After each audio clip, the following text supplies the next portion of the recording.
राम राम सभी को। दोस्तों, आज जो मैं आपके साथ शेयर करने जा रहा हूँ वो बात है, जब हम कोई प्लॉट या ज़मीन का एग्रीमेंट करते हैं, बकाया रकम का एग्रीमेंट करते हैं, तो उसकी प्रक्रिया क्या है, तो उसके बारे में बताने की कोशिश करूँगा। जब हम कोई प्लॉट या ज़मीन सेल करते हैं या परचेज़ करते हैं, तो इसमें सेलर और परचेज़र के बीच में एक इकरारनामा बनता है, एग्रीमेंट, जिसमें दोनों पार्टियां सहमत होती है। उसके अंदर जो मुख्य मुख्य बातें होती है, जो सेलर होता है, जो ज़मीन का मालिक है या प्लॉट का मालिक है, वो प्रथम पक्ष होता है, और जो खरीदार होता है वो द्वितीय पक्ष होता है। तो दोनों पार्टी क्या करेगी, इसके अंदर जो सेलर होता है वो बयान करेगा कि मैं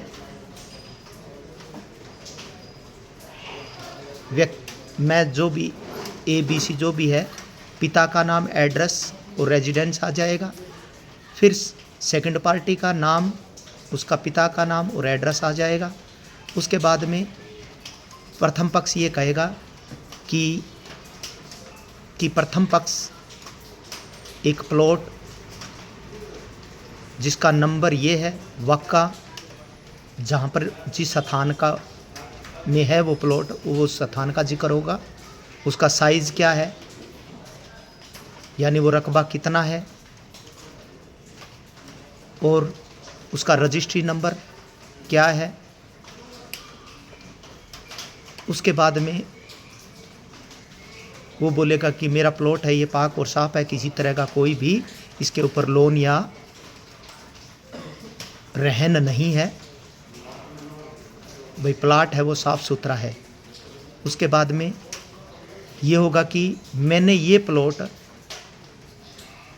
आज दिनांक के साथ बेचने का इकरार किया है, और प्लाट का सौदा मुबलिक जितने का भाव हुआ हो या जितने रुपए लिख रहे हो, इतने रुपए में सौदा तय हुआ है, भाई 35 लाख में हुआ या 10 लाख में, तो एक अमाउंट मान के चलें, जैसे 10 लाख में सौदा तय हुआ है, और 10 लाख रुपए में से जो टोकन मनी जो दे रहा है, में से 2 लाख रुपए आज दिनांक रूबरू गवाहान मैंने खरीदार से प्राप्त कर लिए हैं।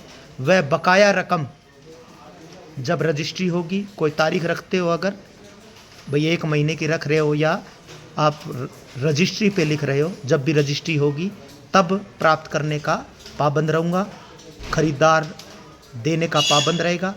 जब वो रकम, बकाया जो रकम है वो अदा कर देगा, तो मैं उपरोक्त प्लाट या ज़मीन खरीदार के नाम